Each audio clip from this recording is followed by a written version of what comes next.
Super Typhoon Marcos! Ayun! Salot sa kasalut-salutan! Marcos, salot sa kasalut-salutan! Marcos, salot sa kasalut-salutan! Marcos, salot sa kasalut-salutan! Marcos, salot sa kasalut-salutan!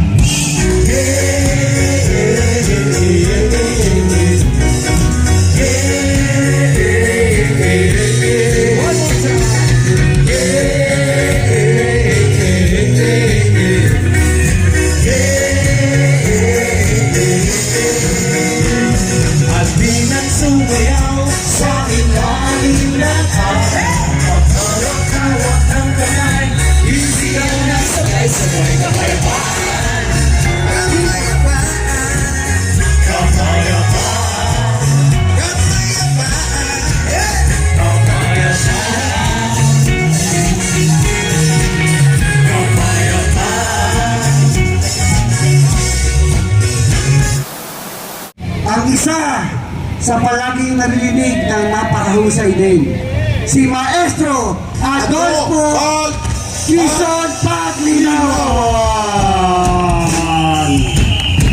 Tito Dolph! Come here!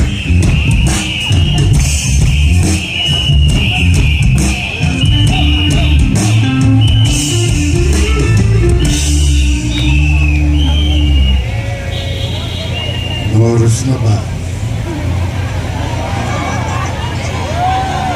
8:45?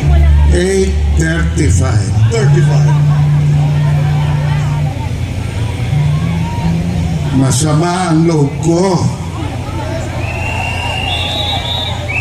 Bakit?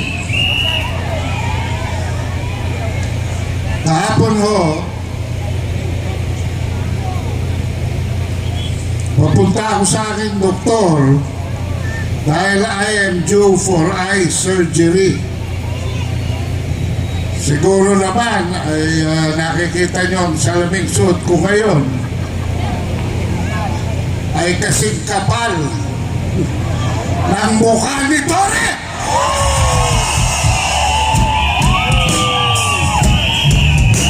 Kapal na mukha, Verdugo!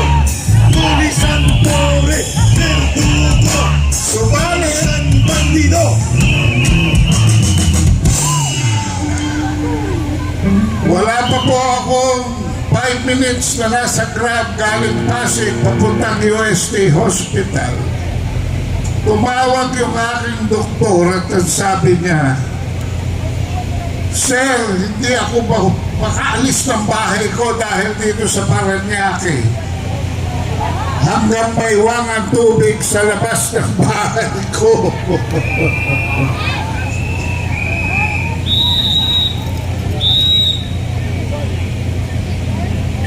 Yan ho ang baha na dulot ng inyong mga luha na dumadaloy araw-araw sa kawalang katarungan.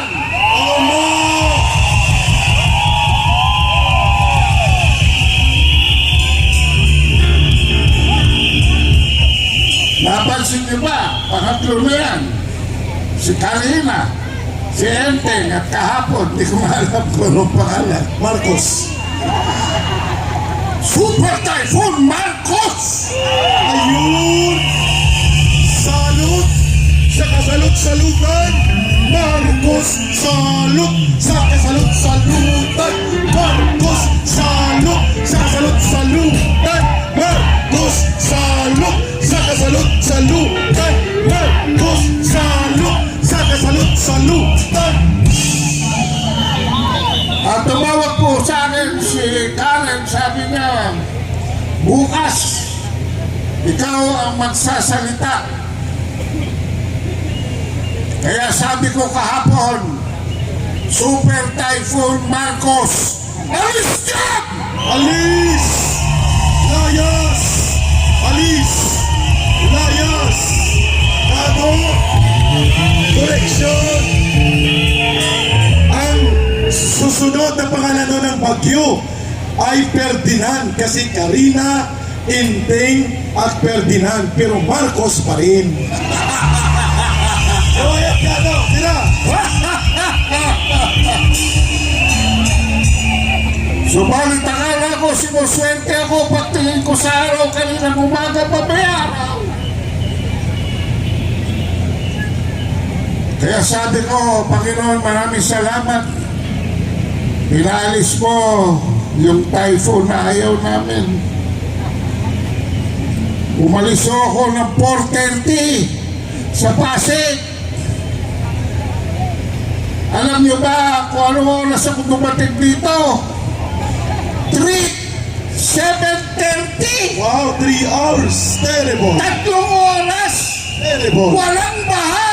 Ang kapal naman ng traffic. Grabe! Inutel na gobyerno! Dahil tatataw sa Malacanang. Yun! Yun! Anak ng Tete. Ano ba ang nangyayari sa atin mula nung Hulyo 1, 2022? Sumumpa ang kasumpa-sumpa at hanggang ngayon 27 meses na, 27 months na going 28. Wala pa rin nangyayari. Kung hindi pabulusok ng pabulusok ang ating kabuhayan. Tama! Alam niyo po mga kabansa, nabanggit kanina ni Ben Ranke ang mga kanok. Magpasalamat tayo sa mga kanok dahil ginawa nila ang Ayala Bridge, Quezon Bridge, MacArthur Bridge, at Jones Bridge. Yung Jones Bridge po, ang huli nilang ginawang tulay. Alam niyo ba kung kailan? 1920! Wow! 100 taon mahigit! Kapapanganak lamang ng lolo nyo.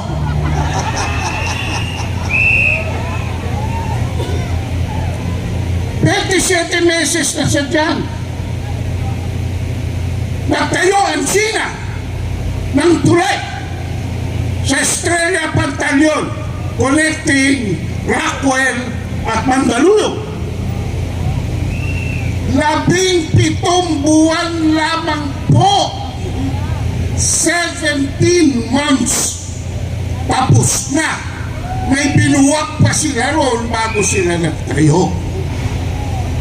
At yan, baterya sa Binondo, makikita ninyo na naging tourism spot pa.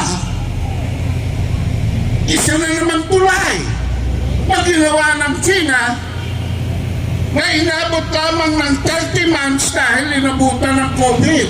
Pero kung hindi ho yan inabutan ng COVID, 24 months lang yan under construction. It does not take too much of a time to prove that you can do something for the people.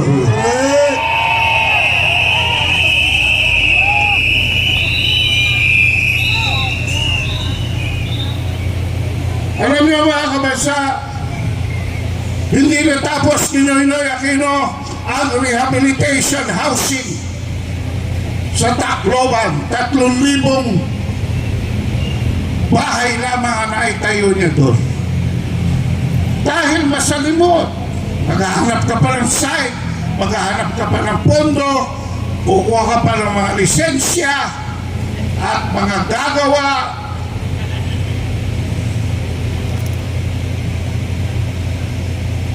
Pero it only took President Duterte 15 months to complete the Tacloban Rehabilitation Housing.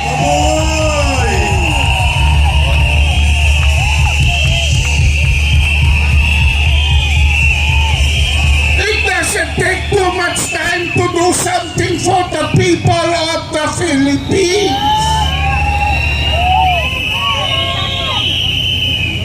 Pero ngayon, ang pangalan natin, Philippines, sa bandang dulo na iipit na nagiging Philippines. Sasayaw sa bukino.